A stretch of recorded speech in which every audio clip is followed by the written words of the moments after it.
What is going on? Episode 4, guys. We're back. Quick one today, maybe. It's been a slow week of sports. Not much happening in the world of sport right now. Yeah. But we figured we'd give our 2 cents on what is going on. And well, as always, we say something on the podcast or make a prediction or a suggestion, and within 12 hours, either we're proven really right or really wrong. So, in terms of, obviously, Mike Bobcock was let go last week and replaced by Sheldon Keefe, the former Toronto Marlies AHL coach who won a championship there. But we talked about that, and we both said we felt there was no real urgency. Obviously, Kyle Dubas felt a little bit differently. Yeah, if you listened to the episode last week, basically said there's no need for the Toronto Maple Leafs to make any rash decisions about keeping Mike Babcock on their coaching staff. I said I think they should give him at least a mid-season, another 20 games or so. Lucas was kind of on board, give him a little bit of time, try to see if he can turn the ship around. Yeah. That night they lose to Vegas, and by lunchtime the next day, his office is packed up in cardboard boxes. And as Mike Commodore says, pack your shit. No, but replaced by Sheldon Keefe, and now Sheldon Keefe and Mike Babcock have the same amount of road wins this season. Yeah. Since he comes on, they've played 2 games. They're 2-0. Yeah. Impressive win over Colorado, too. Yep, they're looking like a team. They look like they're a little bit more re-energized, and that was kind of the thing when we were talking about should he get fired is, will it just mix up the dressing room? And now all these reports are coming out a little about, like, people not enjoying playing for Babcock, saying he was terrible, or there's, like, controversy of past practices that he did and things like that. So when you start to get that information, you're like, okay, that was a good idea. Because how can players play for a guy that they don't like to play for? We don't have to dive into it all, but my favorite soccer team, Bayern Munich, they just fired their manager. And since then, and they had never really looked that great playing with him. They never really found their stride. One of the best most reputable clubs in Europe. But since he's been gone, they've been looking a lot like themselves again, playing really good. Sometimes it is the shake. It's similar with the Leafs right now. It's funny how sometimes personnel it's just like does not irrelevant. fit. Sometimes it's like, okay, fire them, they're still garbage because the players suck or the combination's bad or the upper management's butchering everything. Or sometimes it's just like there's something holding the team back from getting through to the next, like, that next step of the next tier. And it's funny because sometimes you see teams that just aren't great, and you can pinpoint it on the coach, like John Tortorella. I go back to him. How many times have you seen him when he was with the Rangers, when he was with Columbus, when he was with the Canucks? He was just a nutcase. Right. And you get rid of him and you kind of see some positive changes happen, and you can expect that. But with someone like Babcock, you don't really think he's a dirtbag. Right? But then this report comes out that in 2016, 2017, he used this motivational humiliation tactic with Mitch Marner, asking Mitch during his rookie campaign to rank the existing players on the roster on their work ethic, and he ended up showing the players that were at the bottom of the list that Mitch ranked them. And obviously Mitch wants to do well by his head coach, and it's his rookie campaign and stuff. Probably didn't feel great about doing it, but he probably felt pressured. 100%. Yeah, probably felt pressured, and he probably didn't think Mike was going to show the players that, because who does that, right? It's probably a head coach who's trying to get a sense of what's going on in the dressing room. How are you going to glue a dressing room together like that? No, that's but ridiculous. It's interesting, and from Mitch's perspective, like if my coach asked me to do that, I was like, okay.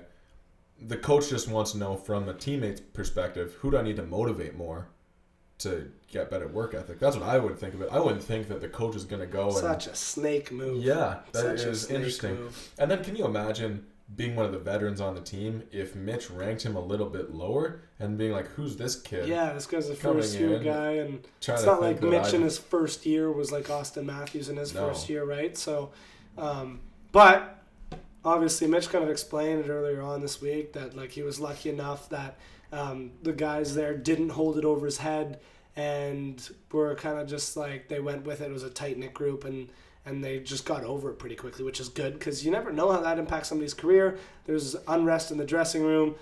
upper management needs to do something. They don't want to trade their veterans. Mitch Marner's on a different team all of a sudden, right? Yeah. So that's all on Mike Babcock. What a snake of a move, right? And that's something that we've mentioned it last week. He's known to be a good coach. He's coached at the national level. You wouldn't expect it from a guy like that, but I mean, obviously, upper management with the Toronto Maple Leafs know a lot more than we do, and there's definitely a reason that he's gone. And so far, the proof is in the pudding. It's looking good. They haven't lost. It's definitely looking good. Babcock also explained that he apologized at the time, and he was trying to focus on work ethic with Mitch and trying to focus on role models. But I don't. Does that sit well with you? Like, okay, I get that. Who are your role models on the team for work ethic? That has nothing to do with going to the players that he ranked poorly and saying, "Hey, this first-year guy who hasn't made a name for himself thinks that you're just slacking."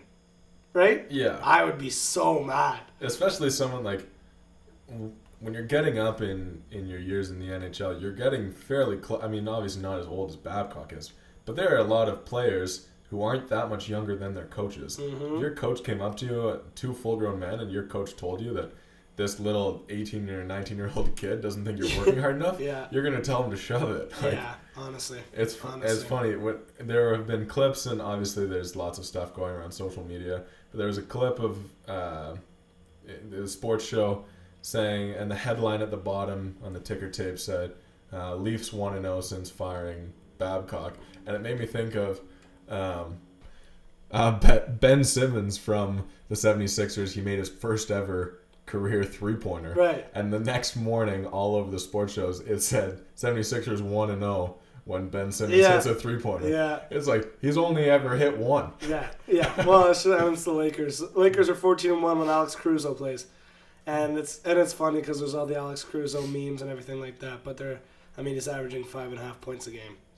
And there's players like Malcolm Brogdon who's having, and Shea Gilgeous-Alexander's also. Those guys are having absolute breakout season. We're still talking about Alex Caruso. I guess it's funny, but like honestly, Bleacher Report just covers the Lakers and Alex Caruso. It's getting old for sure. Like, it's getting old. But yeah, that's hilarious. 1-0 when Ben Simmons hits a three. And people go, oh yeah, Ben Simmons is going to be a real problem if he develops a three-point shot. He's not going to, first of all. He's just not going to. It doesn't happen in one offseason. No. Like, if you haven't made a... And he's not even close. No. Like, he hit one. He's 1 for 18. Yeah. He's a point guard. He's not known for shooting. No. Obviously. He's a big point guard. Let him do his thing inside. Yeah. If it's not broke, don't fix it. Yeah. Exactly, but he's not having that great of a season either. But no. Going back to the Leafs, though, honestly, all that is circulating around. Then you think twice about it. You're like, okay, he did that to Mitch Marner. Maybe he's not such a great guy. And then obviously, Mike Commodore on Twitter ripped into him a little bit and basically said, like, you're gone. We're glad. Like, pack your shit and get out. And people are like, oh, like, don't be mean or whatever. But then he also tweeted the following. Hey, Mike Babcock, simply put, your players quit on you. They quit on you because you're a terrible human being. You are an average coach with an extremely oversized ego. You finally got what you deserve. You selfish prick. The hockey world is ecstatic. So that was on Wednesday. And tell me how you really feel. Yeah, tell me how you really feel. That's crazy. So there's obviously more to Babcock as a coach and as a human being than we realize it. According to the Toronto Sun, Commodore was fired from the AHL Cincinnati Mighty Ducks over his weight by Babcock back in 2002, and then Commodore had to play again with Mike, obviously, in the Red Wings in 2011, and he's still mad. He's still mad. It makes you wonder, the one question that I have is, will there be a spot for Babcock as a head coach in the NHL? There's a lot of stuff going around, a lot of dirt being thrown behind his name. Do you think that there's going to be a team who's in shambles? You look at a team like the Ottawa Senators. Yeah. They have not been good for a really long time. Yeah. Arizona. There's no doubt that he's a well, now you hear those and I want to say he's a good coach, tough because like I said, but he has the results of being a good coach. Well, you look at his dynasty in Detroit. Yeah. That was a dynasty. He's coached Team Canada very well. Yeah. How many years in a row did Detroit, like, they were always at the top of the Western Conference. They were always in the hunt. They won a couple cups. Maybe he was just, I don't know, like, it's tough because you hear those, but then he's done well in past. So I think he will find another spot, especially because, John Tortorella. I was just about to say that there's no way that a lot of players love Torts. No. There's no way. No, and he funny, found his way around the league. I'm pretty sure like last season was the first season that his salary wasn't being paid in part by the Vancouver Canucks. That's funny. And he hasn't coached them for like 4 years. That's interesting. I don't know. Anyways, that's basically what's going on in the Leafs world. Well, stay tuned to see how Sheldon Keefe does and how the Leafs. Yeah, it's exciting. They have time. They're still behind the ball. I mean, they're 10th in the conference, but and they still have 2/3 a lot of the teams season, have right? And games in hand. But I mean, they were impressive against Colorado, and they're impressive 2-0 on the road. So and there's a reason that the season isn't 25 games long. Right. Otherwise, I'd be pretty happy because the Canucks would be in a playoff spot. Exactly. And right we all know how November went for the Vancouver Canucks. Not great, but so. They beat Washington. Wow. No. Wow. They did. It's a fact. No, I'm not saying it's not. But anyways, that's long story short. We digress. Fingers crossed for the Canucks fans. Well, fingers crossed for the Leafs fans. Hopefully, true. We can get that back on track. Yeah, staying in Toronto. Let's talk about the Raptors. We talked about them a couple of weeks ago. Bang. And last night, playing against Philly. Wow. Joel Embiid, first scoreless performance of his career. Ever. Well, for 11. And let's look at the Raptors roster. Raptors roster, about a third of them are injured. Yeah, they don't have a healthy team at all. No Thomas, no Ibaka, no Lowry. Yeah. And they're 7-0 at home. Mm-hmm. The Raptors are. They're 12-4. It's a fortress. Everyone was writing them off at the start of the season, saying they'll be lucky to even come close to a playoff spot. Right. Look at them now.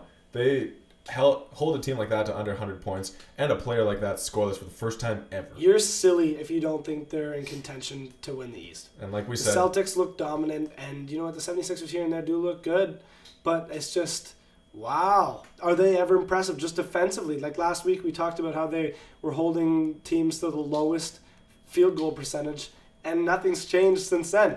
They played Portland. Damian Lillard has his first game that he scored less than double digits in a ridiculous amount of time. And LeBron and Kawhi both put up less than 13 points against them. And then Joel goes scoreless.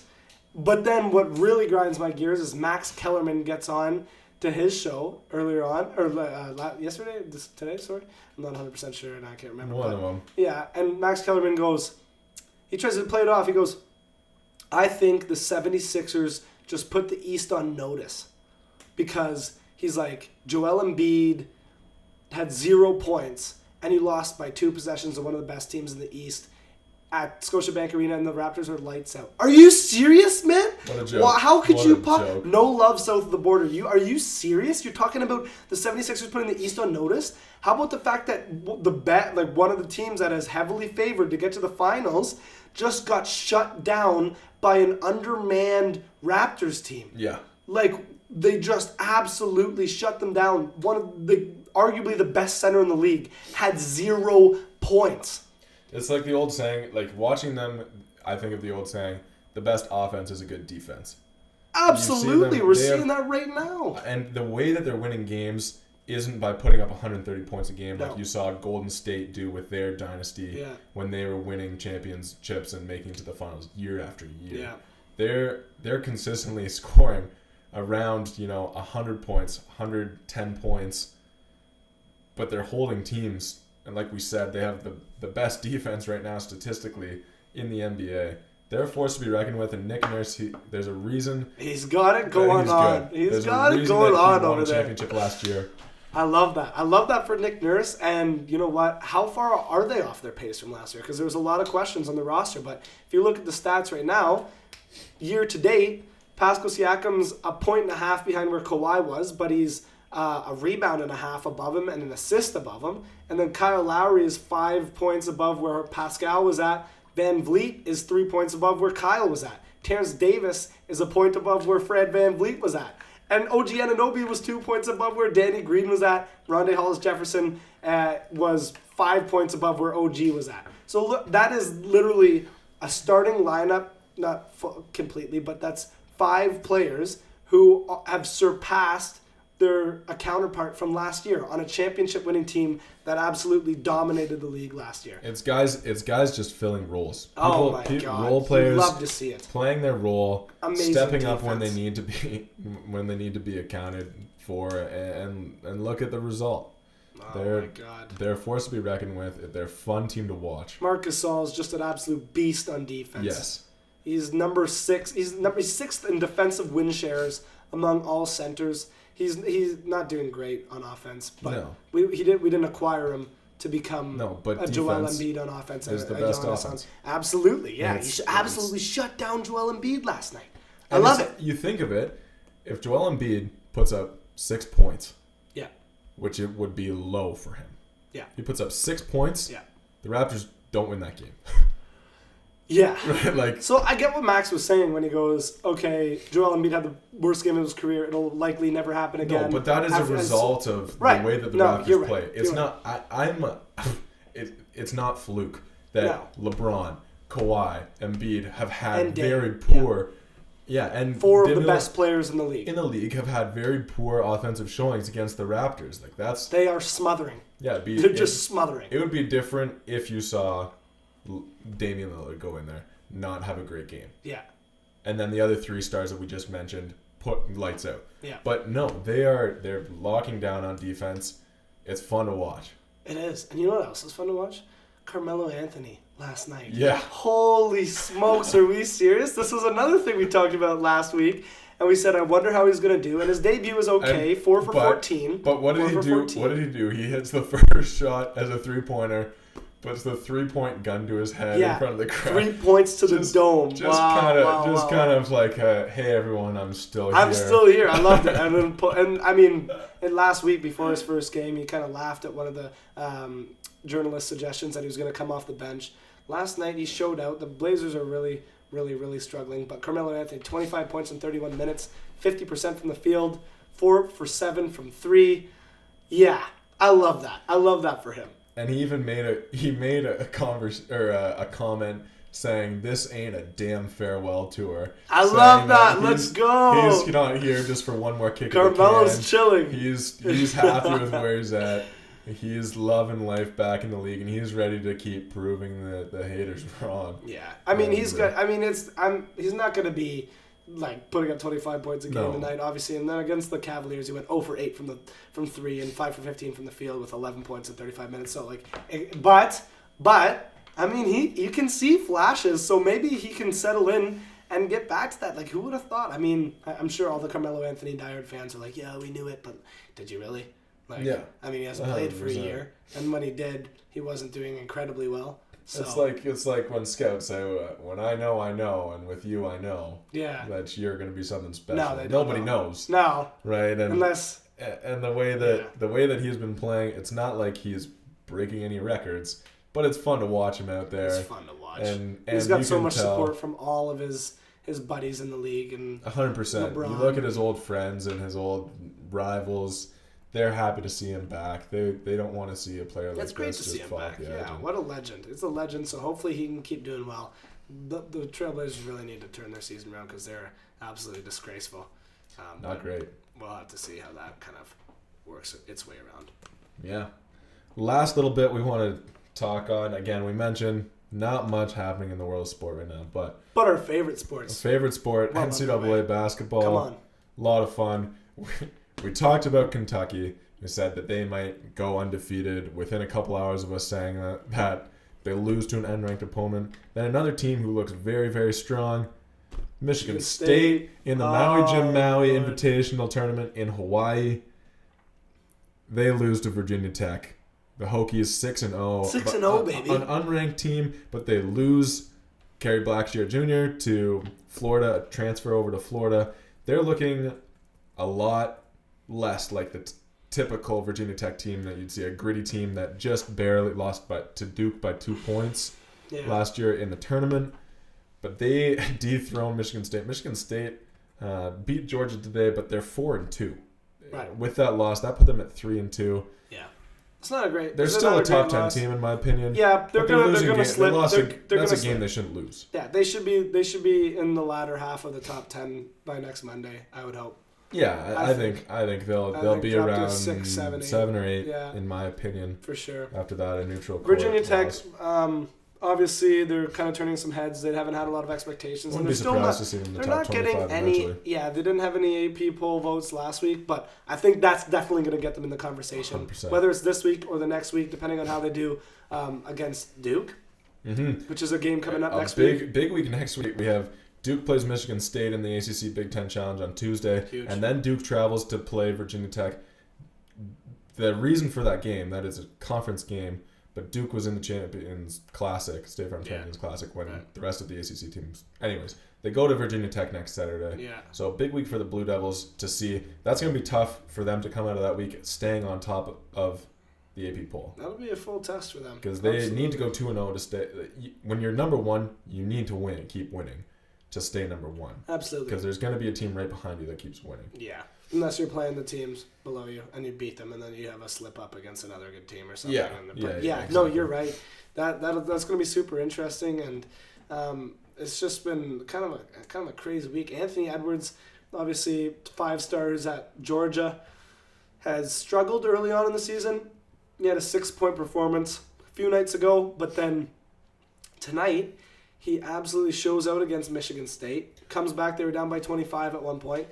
He had dropped 37 points. They ended up losing to Michigan State. Wow. Okay, if Michigan State had lost that one, they would have to be out of the top 10 because that would be two unranked terrible losses. Yeah. As number 3 in the country. Yeah. That's like worse than Florida.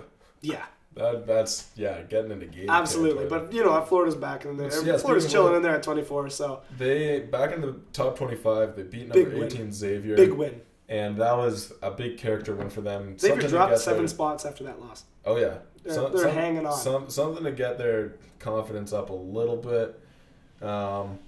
But it's a fun time. We see, again, lots of names in the top 25 that you don't typically see. Yeah. One that always jumps out at me whenever I see them when I'm scrolling through scores is Colorado at 21. They're a fun team to watch. They are. VCU is a fun team to watch too. They're 5-0. Auburn's 5-0. They ended UNC season last year, beating them by 17. So that team's always going to be hanging around. And Arizona's 6-0. Utah State's 7-0. Wow. You love to see that. But a really good story, actually, is James Wiseman. We talked about him a couple episodes ago. He ended up receiving money from Penny Hardaway as a booster, who is the coach of the Memphis Tigers men's basketball team, to help relocate his family to Memphis. And he's the highest rated prospect that Memphis has had since D Rose. And then he lost his eligibility because you can't do that. And we talked about how the NCAA is so snake. Anyways, they appealed. He's got a 12-game suspension now. So not the full outcome, I guess. James probably was looking for immediate reestablishment in the league, or in the But he's going to have to serve 12 games, so he's eligible to come back January 12th against USF or 16th against Cincinnati. That's not bad, considering. No. But the stupidest thing is that $11,500 that James Wiseman received from Penny Hardaway's family to help relocate his family, he needs to donate to the charity of his choice. Are you serious? Yeah, you think that they haven't spent that money already? Oh my God! If it's a family that obviously needs the money to relocate, and they need that money to relocate, and they've relocated. Okay. Now what is the NCAA doing? What? How does that make any sense? It's a kid. Like $11,500 is a pretty specific number. Yes, the exact amount that he received to relocate. Like it's like clearly they're not giving them that family more than they need. If that family, if like $11,500 is nothing in the grand scheme of things for especially Wiseman. what he's going to make in the league. He's going to be making millions. Yeah, like that's pennies. They want to give him a smooth transition into college. They want to give him a good experience. Still give his family, a good impression of what the school is all about. Yeah, it's frustrating. It's just ridiculous. But I am happy that one of the top recruits in college is going to be playing come the new year. Still got a chance. When it matters the most to March, right? Mm-hmm, yeah, and he's got a chance to push Memphis into a decent spot in the tournament. Mm-hmm. So yeah, it would be great to see them make a run and get a decent seed. Absolutely. But yeah, no, it's a fun time as always to be following college sports, specifically college basketball. Also, college football playoff season. Yeah, AP poll came out coming today. up. There's lots of fun. Yeah. Lots of invitational tournaments happening right now where you see top teams playing each other early in the season. UNC is Exactly. taking Alabama tomorrow, but then in the Big Ten ACC Challenge, they got Ohio State, who's been showing off. It's a big week. We talk about Duke and UNC because we like them, but they both have big weeks next week. They do. UNC plays Ohio State, That's a a big game. top 10 team, and then they go to Virginia. Yep. Tony Bennett's been doing another bang-up job on that squad. Just defensively, Yeah. unbelievable. They held Syracuse to 26 points. We saw them play Arizona State. They were behind us, their Arizona invitational State, but they came back and they But won. the crazy thing is, you look at the 2K Empire Classic that Duke was playing in, Duke and Georgetown. There was in that final over 150 points scored in that final. Right. You look at the final of the invitational tournament Oh my God! between Virginia and Arizona State, there was less than 100 points. Crazy. The final score is 48-45. Yeah. Like, they're football scores. You gotta love It's fun. what Tony Bennett does with that program. Not a star-studded lineup by any means, but Yeah. defensively incredible, and the grit to come behind. I know it's an unranked Arizona State team, but it's not a bad Arizona State team by any means. The Sun Devils always know how to make a game out of things and to come back without high scores. That's the thing.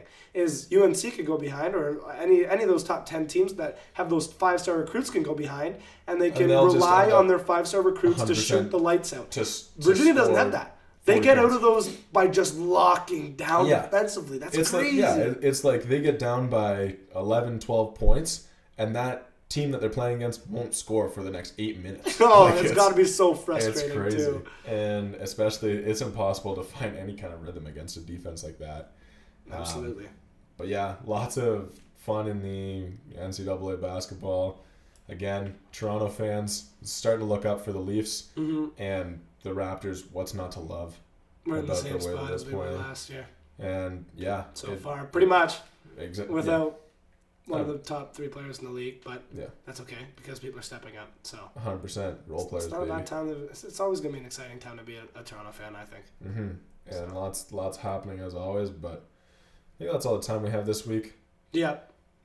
No, it's been a slow week, but we'll wrap it up and stay tuned to the Score and to TSN and make sure you're following those headlines and send us an email if you want us to debate something, or if you want to debate us, or if you want to come onto the show. I think we might have a guest host coming in next week. Yeah, Again, we do. No, we do. Yeah. Yeah, we do. So that's going to be really exciting. So make sure you tune in next week. As always, it's been a pleasure. I'm Lucas. I'm Luke. Have a good one. Cheers.